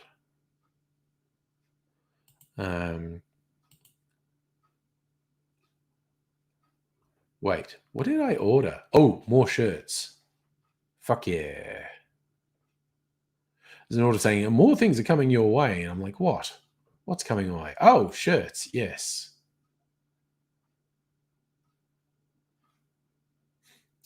Okay. So I'm maybe going to swap masks tomorrow. All right. I'm going to go and see this guy tomorrow. Let's check. So, sorry, I'm just going to read this story about Taika Waititi.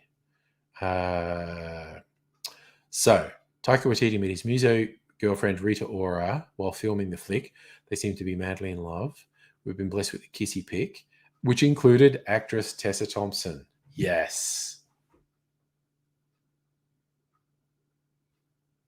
So saying Taika Waititi is quoted as saying, it's not exactly the image they're looking to project in relation to one of their biggest franchises. Oh, and the powers that be told him he was being naughty.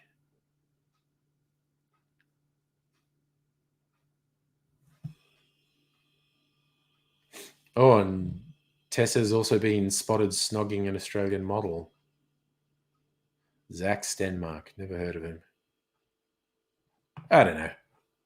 Who wouldn't pash Taika Waititi, honestly?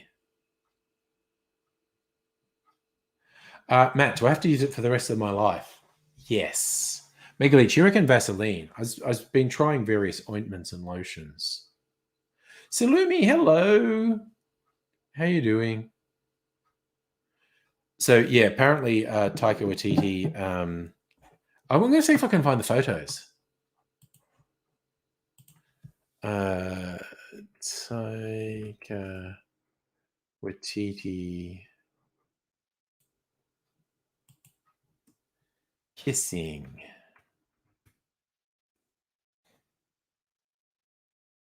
Marges.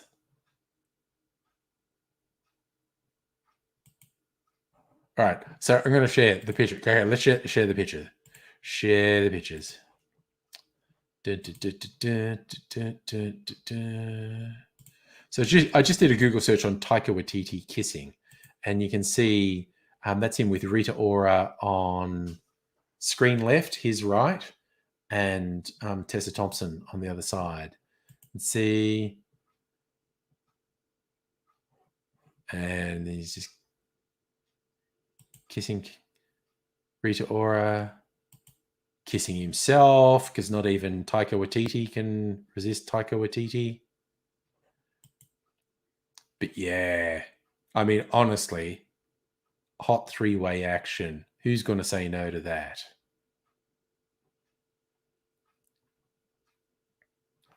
So yeah, apparently he's admitting to getting in trouble from the Marvel studio heads. Like, please don't be doing that in public. Oh my God, what the hell? Salumi, a knife in your wrist because of permanent nerve damage. Oh my God. God damn it.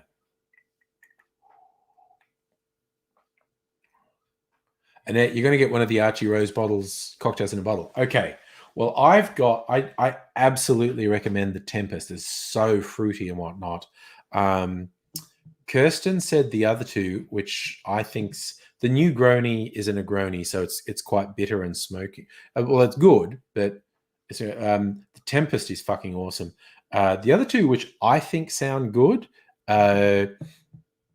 Kirsten said they were very sweet. She thought they were too sweet for her, which probably means I'm ultimately going to get them. So you're just giving yourself a superficial wound that's more annoying than anything else, Salumi. Well, that's good news. Not good news that it happened, but it's good news that it's only superficial. So, yeah.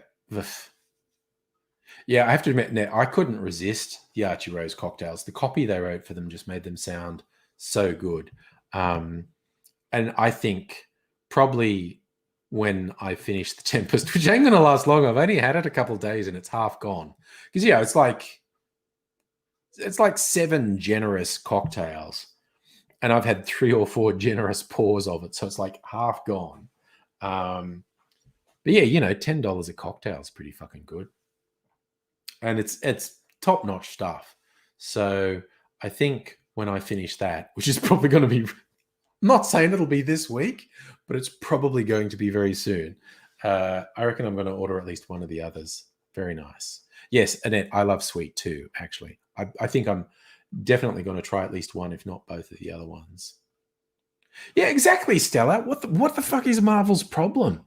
Who is going to be upset that Taika Waititi is getting cuddles and snogs from both Rita Ora and Tessa Thompson? Honestly, hot AF. Seriously. And I mean all 3 of them. I'm not doing the cliche, 2 hot girls. I mean, seriously. Who's going to say no to a threesome with Taika Waititi? That's all I'm saying. That's all I'm saying. Who's going to say no? And you're so lazy lately. You actually drank wine because you can be bothered mixing cocktails. Oh, my God. Oh, that's harsh. Oh, okay. Annette, I'll share some links with you in that case. I keep getting advertised these relatively cheap ones that I think are probably perfectly agreeable. They might not be great, but I think they're probably perfectly agreeable. And they're in it's like Goon, a cocktail in Goon bags. Yes, Kirsten, the only people who would possibly be mad at that 3-way action is jealous old men that those 3 wouldn't touch. And yes, Salumi, Marvel trying to be family friendly. And it is one of their bigger franchises. And I mean, it's cheeky as fuck to be doing that on a hotel balcony, quite honestly. To just I don't fucking care. Anyone can see this. I don't fucking care. It's on top of being sexy, it's also funny. I find that very funny, in fact. Well, I don't want any of them to get into trouble. Oh yeah, Annette, do Goon of Fortune with cocktails in Goon bags. Let me see. These ones might actually still be on special. There's a website that carries a couple of brands I like, Sipify, and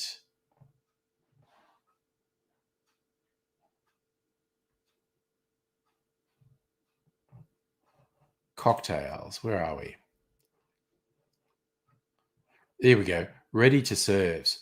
Look, these are under the brand Voc, who make all those liqueurs. I'm going to share.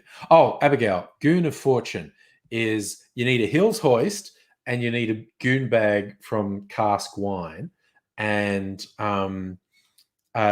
you tie the goon bag to one of the arms of a Hills hoist, and everyone at the party kind of stands around the Hills hoist in a circle, and you spin the Hills hoist around, and whoever the goon bag stops in front of it has to take a hit, and then they spin it. So instead of Wheel of Fortune, it's Goon of Fortune. It's an excellent and very stupid party game. So, okay, I'm going to share this. See if this sounds good. So they're under the Voc brand. So it's like a 2-liter pre-mixed cocktail for $22.50. I mean, okay, that's not going to be great. But they're saying, okay, so 6% alcohol. So that's like a pre-mixed drink in a can. That's the strength of a pre-mixed drink in a can. So yeah, so they have pina colada, lime mojito. These are the rest of these. Oh, what's this one? Lime mojito, cosmopolitan.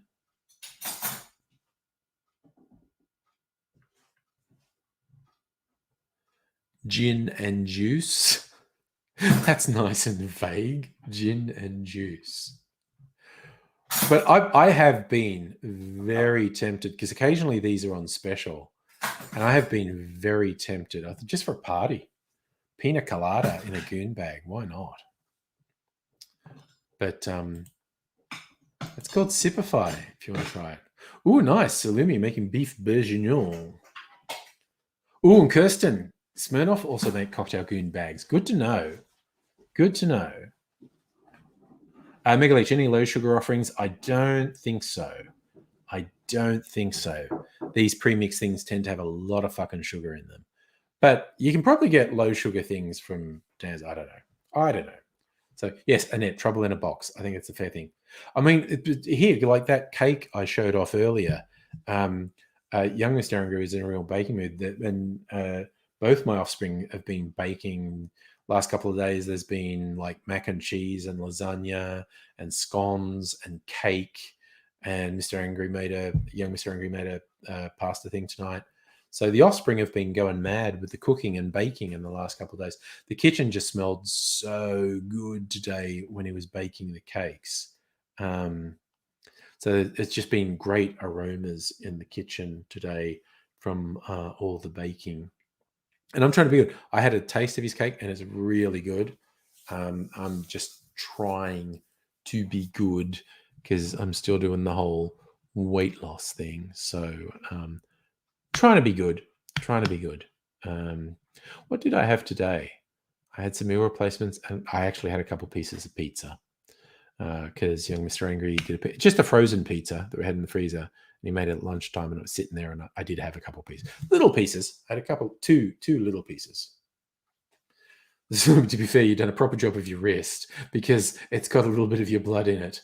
Oh, imagine calling ambulance dispatch. I'm just cooking in the kitchen and nerve damage is I just stabbed myself with a big knife. No, it's not self-harm. It was a fucking accident. Accidents happen. So, yes. So it's been quite the test of my willpower with all the baking and cooking that's been going. I did have some of the lasagna. I did have some of the just little squares, but that's okay. It's not excessive. And I did have some of the mac and cheese. I had a taste of the cake. I had a couple of the scones. Young was it's just like really crispy outer on the scones and really soft and fluffy inside. She's got that down pat. It's really good. She's trying to make them stand up, and sometimes they rise and then they fall over. It's like scones it's too much, man. It's too much. I'm just gonna lie down. So they taste great, but some of them look weird and misshapen. I'm only worried about the taste. I'll eat the misshapen ones. Some of them are these perfect little columns, but other ones go a bit too, and they fall over. And I actually hard relate to the scones that fall over. You get to a certain point, you get, no, man, I'm just gonna lie down. I'm just lying down, man. Just fucking, just carry on. I'm just over here. And so, I don't want to judge the scones that fall down because I feel like I'm the same length of them. Kirsten Dan Murphy's followed you on Instagram. Does that mean you've made it as a influencer? I think so. I reached the first of my goals when Steve the bartender sent me a bottle of his gin. It's like, yeah, I just want people to send me booze, basically. So Sylvia Ann forgot you were cutting onion, threw the knife into the wrist. Jesus. Oh, and because you're the only one eating it, you couldn't be bothered getting a clean knife. That's fair. I think that's the sort of note we should finish on. Like 10 o'clock. It's bedtime. I got to get ready for, well, I'm just ready for work. Ready for bed. Bed is getting ready for, that's me at the moment, because I'm not going into, well, no one's going into the office because of lockdown. Getting ready for work is just going to bed. That's the sum total of me getting ready for work is going to bed. Get some sleep and then face the day at work. So I'm going to go to bed. Won't be on tomorrow night. We'll be having a TV night with Mrs. Angry, where we will doubtless be watching more 6 Feet Under. We're on season 4 now, I think. I think we're on season 4. Only 5 seasons in the show, and we just started season 4. We'll be finished it in a couple of weeks, because we watch a couple episodes, 2 or 3 episodes on Monday night and 2 or 3 episodes on Wednesday night. So we'll be finished in a couple of weeks. I don't know. I will be here on Tuesday night. I will be fashion parading another shirt, a tiki shirt. I love this one. This one's definitely going to show up on the Cocktail channel. So you'll stay good as much as possible in this weird world. Like I said, won't be on tomorrow night. We'll be on Tuesday night. So if you're around, I'll see you then. But right now,